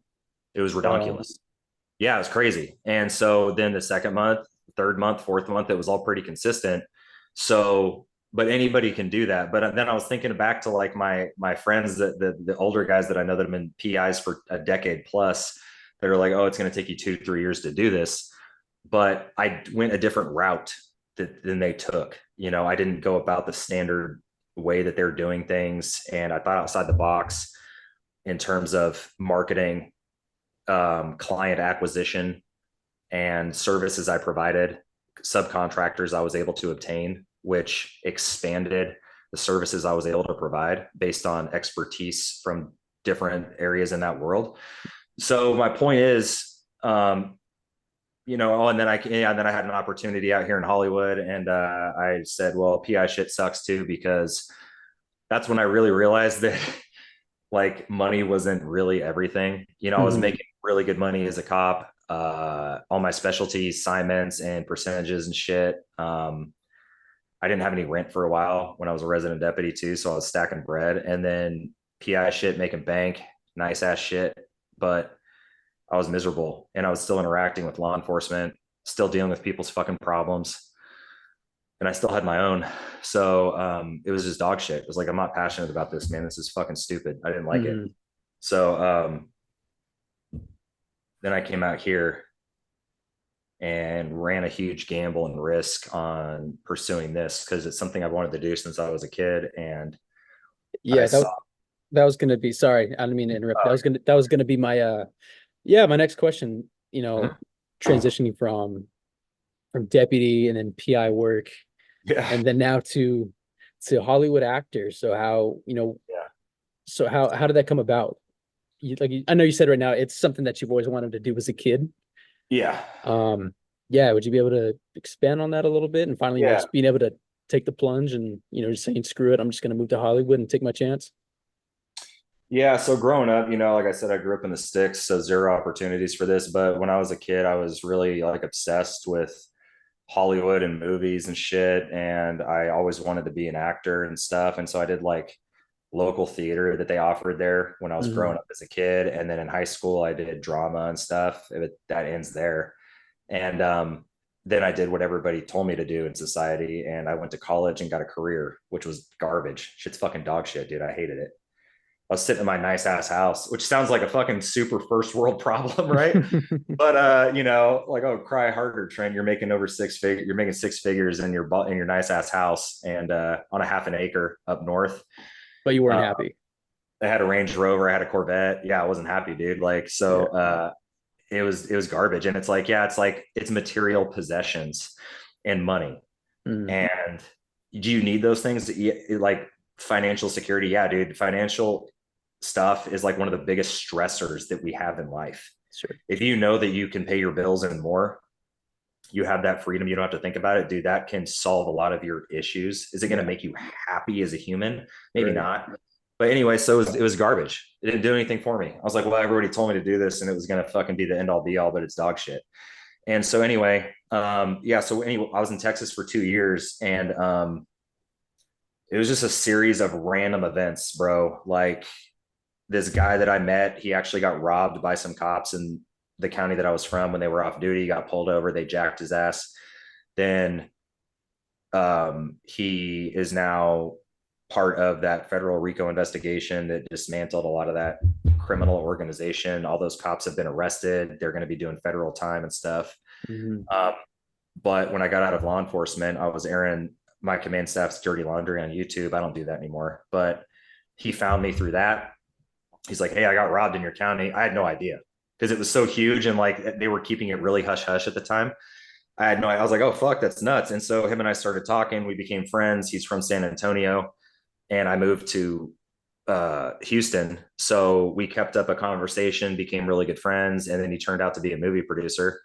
And late last year in 2023, he's like, because getting robbed like fucked up a huge part of his life, dude. Like he had to put a bunch of projects on hold because he was dealing with all this court stuff, and he was starting to get back. He's like, I'm gonna start to get back into it, and then he was gonna do some clothing line that was gonna lead into the marketing for a movie, a film that he was putting together, and the model for it, the girl doing the clothes that was also going to be the main lead, the female lead in the movie, was Bam Margera's now ex-wife, Nikki. And Mhm. so the clothes that she was going to do some clothing thing, and then like my friend, his name's Zeke. He has a friend in New Jersey that he has like a little clothing brand and stuff. So he was going to be involved. Anyway, long story short, um, she saw me wearing some of the clothes and we're all mutual friends on there on Instagram. She contacted me and said, "Hey, I'm going to do this clothing thing with Zeke. I know you guys are friends. Do you want to come out to LA and be the guy version for the shirts and shit?" And I was like, "Fuck yeah." And so long story short, that was my introduction into, this is like my real first time spending time out here. And after that, I came out and did that. And then I was like, wow, Texas fucking sucks, dude. This is garbage. And like, I fucking met some other guy out here that runs, or he works at the Stella Adler, which is the acting school I go to. And he hooked me up with a scholarship. And then, like, uh, he was also doing a movie at the time. And he asked me to have a part in it. So I did that. That was earlier this year. And but basically I was doing this random shit out of nowhere, and I was like, you know what, I fucking hate it out here in Texas, dude. I don't like what I'm doing again. And so again, I sold all my shit. I went back, I flew back, dude. Everything in my house was gone. Either I sold it or I gave it away for free in a month, less than a month. And then I drove again with all my shit and my dog straight here, and I got a fucking apartment for the same price I was paying a month in my 4-bedroom brand new house in Texas, you know, with a backyard and fucking a garage and no tweakers taking a shit on the sidewalk. But it's all perspective and what you want to do, right? There's a lot of people, I could never live in LA, dude. It's fucking, the crime's crazy and fucking there's homeless everywhere and shit. And it's like, what do I give a fuck? I'm used to that. I like the chaos. It keeps my brain occupied. And I'm here for a purpose. Now, if you have a wife and kids and shit and you like the peace and quiet, no. You want a good school system for your kids and all that? And no, it's probably not the fucking spot for you, bro. Go move somebody else or somewhere else. But yeah, now I'm here. I've been doing this for 7 months, I think.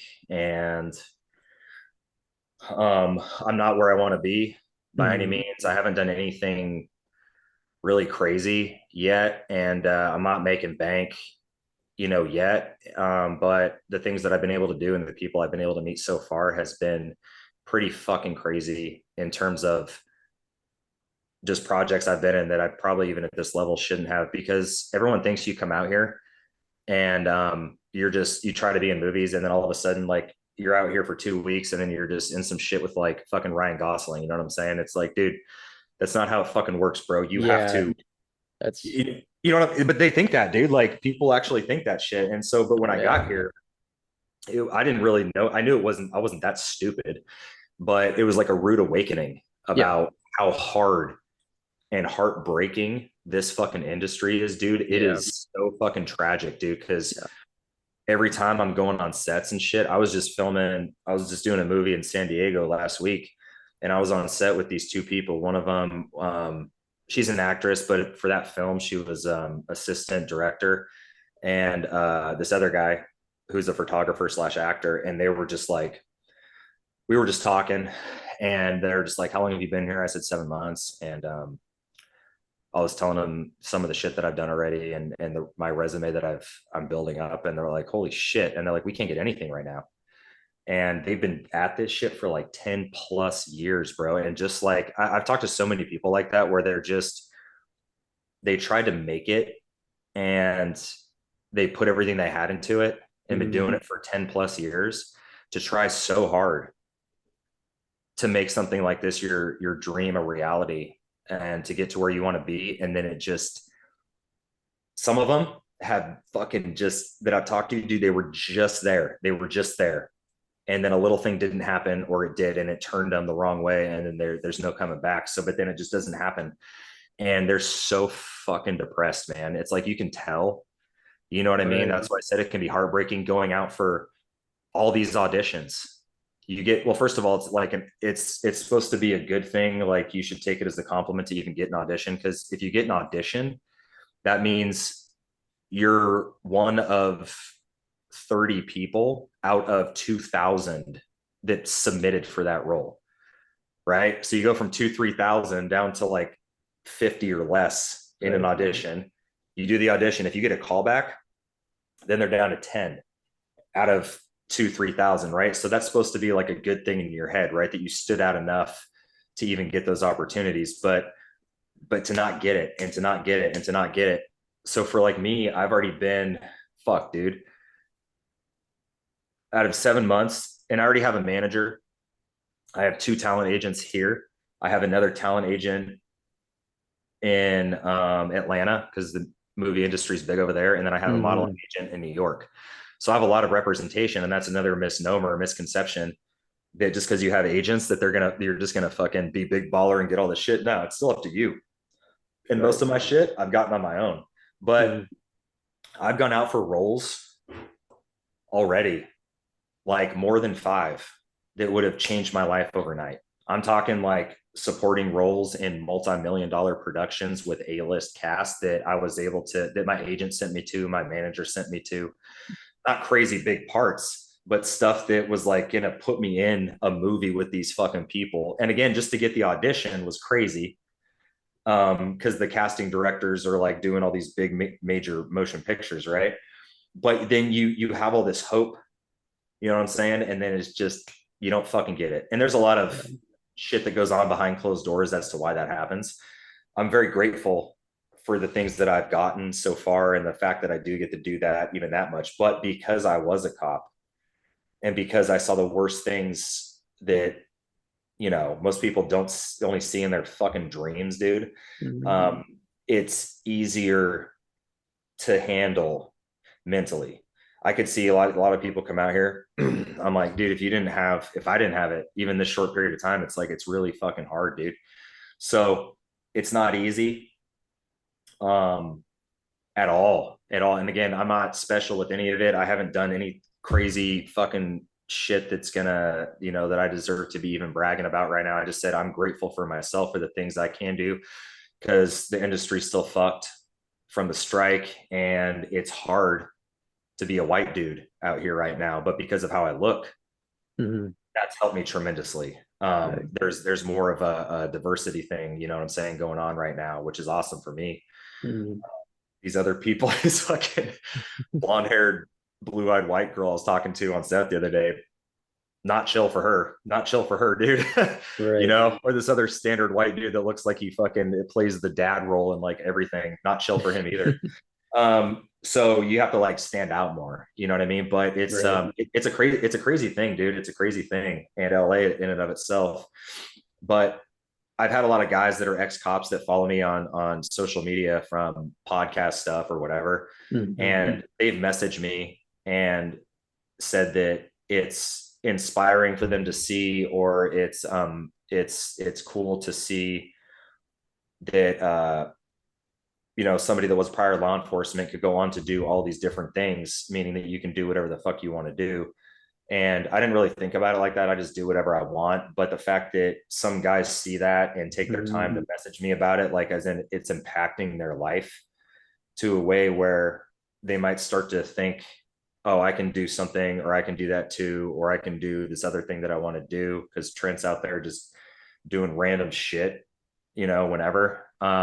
I'm not special again. It's just like, I just think of it as life's too short to be doing stupid shit that you fucking hate, man. Who wants to go and be miserable every day? Like I always thought too, when I was sitting in my stupid sergeant's office, fucking looking at reports, I was like, bro, this has to be, it has to be better than this, man. Cause everyone I was talking to that was older, all they kept talking about was even guys my age, you know, that were on for like close to 10 years were like, man, I can't wait for retirement. Can't wait for retirement, dude. I'm going to go fucking get an RV and drive around and fucking whatever when I'm 55, 60. And I'm like, what about the next fucking 20 years, bro? Like, what are Yeah. you going to do in the meantime? Just keep saying it was so depressing. They all said that. And I'm like, no one is happy here, dude. Like, you just want to fucking get up, you go 10-8, you do your 12 plus hour shift, you get yelled at 3 times by each of your supervisors. You fucking get in a fight or whatever, and then you go home, you get in a fight with your lady because you don't want to talk about your day. Right. She's not going to get it, and she's not. And then you just had a long day too, and it was shitty. You had some fucked up calls, and then you got to go Yeah. back the next day and do it again, and do it again, and do it again. Yeah. I can't wait for retirement. And I'm like, what about the main part of your life where we still have our youth and we can do things, bro? Like, what about that? You're just gonna blow that all off because you're miserable at your job and you don't see any other avenue of making money or doing something that you enjoy. They all said it, dude. It was like it drove me nuts. I'm like, this Right. is all you fucking want to do is just wait to retirement. I can't wait. It's gonna be sick. Or like every year when it came time for vacation, that's all they would look forward to is their month off during the summer where they can go shoot buck and fucking trout fish and all that fucking honky shit that those guys did up there where I worked. I didn't like it. I don't do any of that. Right. I'm like a city guy, even though I grew up in the woods, but like, that's all they would do. And that's all they look forward to. No, And you're then they come complete. back and they're Yeah. like, fuck, no, I can't have fun again until next year. Yeah. No, and you're completely right. And like it's this mindset that they fall into. It's like, oh, I can't wait for retirement. I can't wait for retirement. And, they're so focused on that, and you're like, so you just want to be kind of feel like you have to just be, suck it up and stuck in this miserable rat race that they're in. And then say if you're lucky enough to make it to retirement, you do your 25, 30 years, and then what are the statistics? How many cops who retire like after the 30 years, they've fucking drop dead of a heart attack a couple of years in? So it's like you wasted your entire career being miserable, Yeah. and not. And again, everyone's a little different, like you said. Like, I know there's some people who want to go out, and maybe it's not for them, but they got a wife, they got a kid, they got retirement, they got pension that they have to worry about. But if you're miserable, so miserable to the fact where it's like, I can't stand getting up every day and doing this shit day in and day out, and I got to do something different. And you maybe have the financial flexibility, or just to be able to ability to, to do something different. You know, it's it's hard because I think a lot of cops do have that idea of like, I want to do something different, but it's also like this mentality, like I have, like this is all I know. It's from the Yeah. get go. This is all I know. Like I'm just a cop. I don't have any other skills. When, in reality, having these skills that are pertinent to being in law enforcement can apply to so many different jobs. Yeah. And and again, if you can do it and, take that plunge, like you said, it's a scary thought, being able to go out and do something you're wired, you know, for this type of lifestyle, and then to Mhm. jump in and do something completely and totally different. It's scary as hell. Even was for me too, jumping back into it. But it's worth it in the end, yes. And I love it. And people are, like you said, people kind of contact you about how what you're doing now, and that, Yeah. hey, it's great that, you followed something that you've been wanting to do. You were sick of being miserable. You wanted to go do what you really wanted to do. And it's awesome that, people are reaching out to you and, say, hey, it's great what you're doing. I think it's awesome. Following, not just being stuck in the rat race like everybody else, and taking that scary plunge. Dude, yeah, I haven't had a fucking boss since 2021, dude. And I can't never do it again, man. Like, yeah, on set, you have like directors and shit, dude. I can walk off that motherfucker. It's not like they're not my boss. You know what I'm saying? It's Mm-hmm. different. So, but I haven't had to clock in and fucking do a job for, yeah, over 3 years now. And I can't go back. And like, to go off of what you said about retirement and the stats, and it's all I've ever done and shit. So I heard that was very common, that I heard too, guys, when I was still 10-8 on the street, they would say they want to leave too, but I'm not good at anything else. What about, I'm not either, dude. I don't have like crazy special fucking skills and shit either, man. You just like figure it out like everybody else. You're not gonna be like some talented fucking violinist and shit. You've always been great. You can go, be in a fucking orchestra. Like, no, you just go do what you can. That's gonna, pay your bills. That's not as shitty as being a cop where you're miserable. Right. But it was funny because I remember one of my sergeants, he's retired now. He was an older guy. He was great, dude. Him and I got in so many fucking screaming matches and fought hard. But he was a good guy. And when I needed it, he went to bat for me without me having to ask. And he did for everybody. And he's very big heart, solid fucking guy. And he was the one that, when I was brand new, really instilled it into me what community policing actually meant, because he'd been doing it for so long in a rural area, and he's from there, and he'd worked Covelo too before, back in the day. Mm-hmm. And so I took a lot of advice from him on that. And anyway, I remember he was my sergeant for like my whole career, and he knew about how the corrupt command staff. He told me a couple of his own stories from back in the day. And toward the end, this guy, he did 30 plus fucking years, I think. And he did everything for the agency, bro. Like, he was a company man through and through. Dude gave up his free time, his marriage, money, to help out, to train, to work overtime, to fucking do whatever it took. The SO was his life. You know what I'm saying? He gave it his all. He sacrificed so much. And like I said, he was a good human being. Like, yeah, we fucking fought all the time because, like I said, me and some of my friends, we're fucking built different, dude. We're fucking meant to be out there squabbling and getting into shenanigans, right? So we're not by the book, dude. That's why you hired us.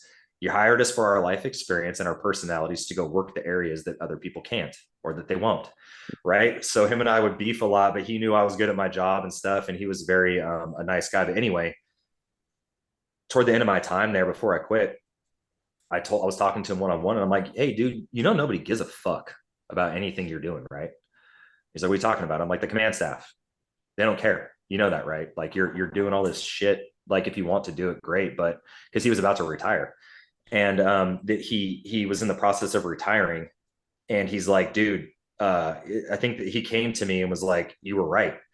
And I said, dude, you should know that, bro. You've been doing this for 30 fucking years. I've been doing it for fucking, at the time, it was like 7 or 8 or whatever it was. And I'm like, you should know better, man. And he's like, yeah, nobody's even said anything to me about all the being appreciative of anything. The captain that I've known for fucking 20 years or the sheriff or fucking whatever. And it was like he retired and everybody forgot that he existed and he just disappeared and he moved out of state and he's doing something else now. But he got hit with the hard reality that it doesn't matter how much time you put in, how much effort you put in. And he was a good supervisor. We all hated him and liked him. We called him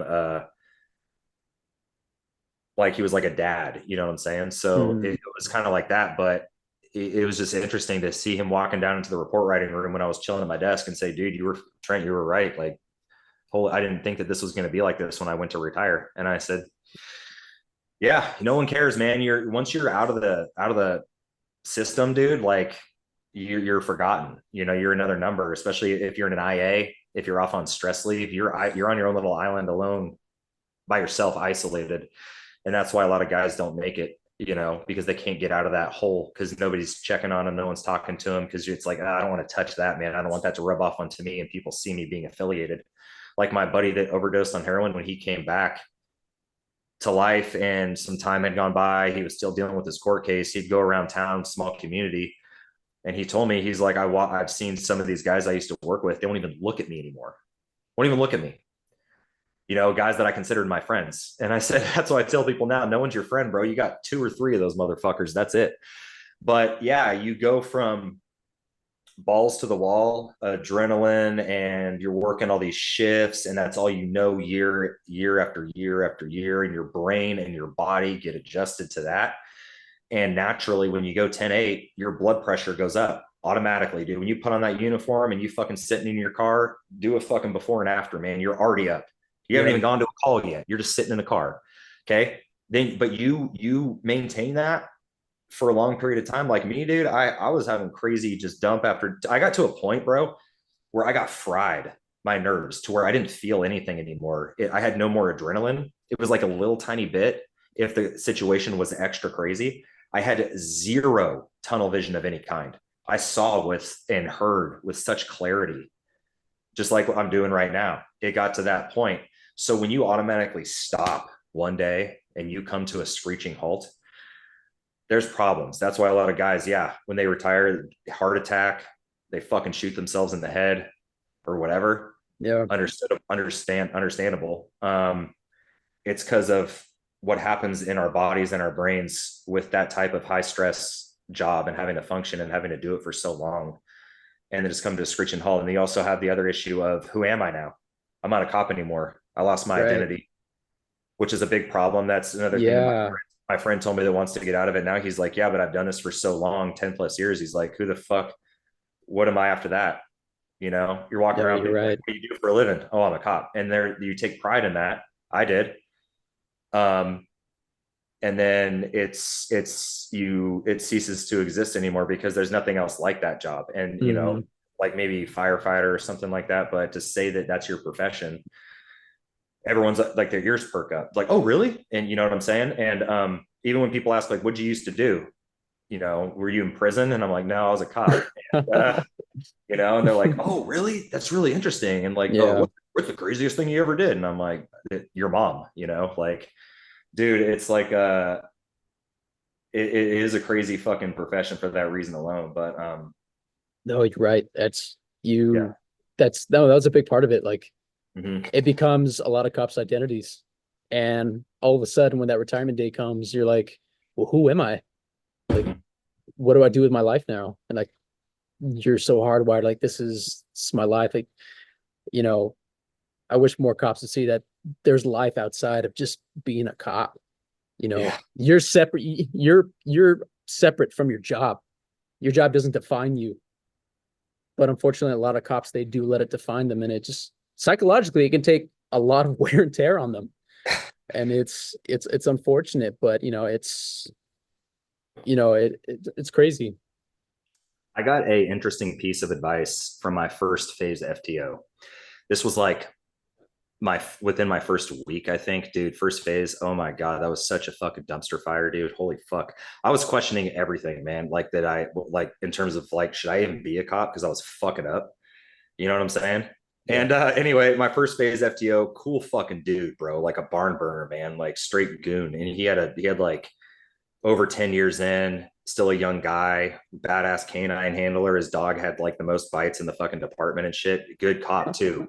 Very community oriented, like good solid motherfucker, right? And one of his first pieces of advice to me, first phase, was like, he was like, Trent, and he was a cop's cop, by the way. Keep this in mind. He's like, I'm gonna tell you something. You take it for what you want. Don't ever hang out with other cops. Don't do it. Don't do it. Separate yourself from the fucking job. When you're off, hang out with your other friends that fucking work at Comcast or whatever, have the separation, dude. He's like, I'm telling you right now, because if you don't, you're going to have more fucking problems. You're going to get into more shit and just have issues. Separate it. And I did that naturally anyway, because like I said, I only liked a couple guys that I worked with regardless. And even then, I was usually alone anyway, so it didn't matter. But I didn't get wrapped up in other shit that those guys were doing off duty. And I didn't live, I mean, I did live cop life for a long time, 24/7 because of my assignment. But like before that and then afterwards, I separated it. You know what I'm saying? Like I wasn't able to think, I didn't think about it as much because I wasn't, and it's easy to do. It's easy to do because you have that shared thing, right? In common. And so you want to go hang out with other dudes that are going to understand you, the same sick, dark ass sense of humor. You can you have that in common. But it was just an interesting thing that I got told. And I did follow it, but I think that did help me, I think, in some regard. Yeah, it's I think it's a good piece of advice to live by. And the fact that it came from, like a cop's cop, quote unquote street goon. He was, dude. Yeah, it's crazy. You know what? It's and again, not gonna paint all cops with the same brush. You hang out with other cops, so when you're, off duty, hey, cool. Nothing wrong with that. But just sometimes it's important to remember that it's a job. It doesn't define you. You wear the badge and gun, that's great. But it's not all that you are as a person. It doesn't define your entire identity. Right. And so I know we have just a couple minutes left. I just want to I just want to ask, before we head on out of here. So from everything that you've done growing up to being a cop and going through everything that you went through to now being in Hollywood, being an actor, just life wise, do you feel more fulfilled now than you did as you were a cop? And you feel like there is life after being in law enforcement?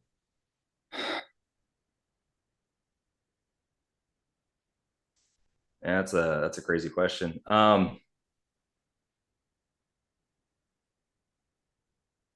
Yeah, so like do I enjoy what I do now? Yeah. Am I passionate about it now? Yeah. But I was that same way law enforcement in the beginning. But this is actual more of real life than what I was experiencing at the time. And overall, I am happier than I was for sure. Not having to answer to dickheads and, command staff and not going to just the worst calls ever and having more free time. I have so much more freedom now to do things. You know what I'm saying? So, yeah, in that regard, for sure. Am I still fucked up? Yeah. Yeah. That's never going to change. You know what I'm saying? So that unfortunately follows you everywhere you go. It doesn't matter what state, what country, what your job is, it's going to follow you. But what I will say is when I moved from the county that I was in, it substantially, drastically changed my mental attitude as a whole, because it was just this dark cloud everywhere at all times. But then when I got out of that element fully, not just the job, but moved, you got to fucking move too. You can't just be, oh, hey, I remember so and so died there. I remember I fucking beat the fuck out of that guy there. And like, I remember this, and this here. You got to fucking leave. Otherwise, for me and a couple other guys I worked with, that helped out a lot. So yeah, I will say overall, yes, I am happier than I was. Yeah. Well, I know we just have a couple seconds left. So, Trent, thank you so much for being on the show. I appreciate it, and Yeah. forward to talking to you more, man. Thank you so much. Yeah. Thanks for having me on.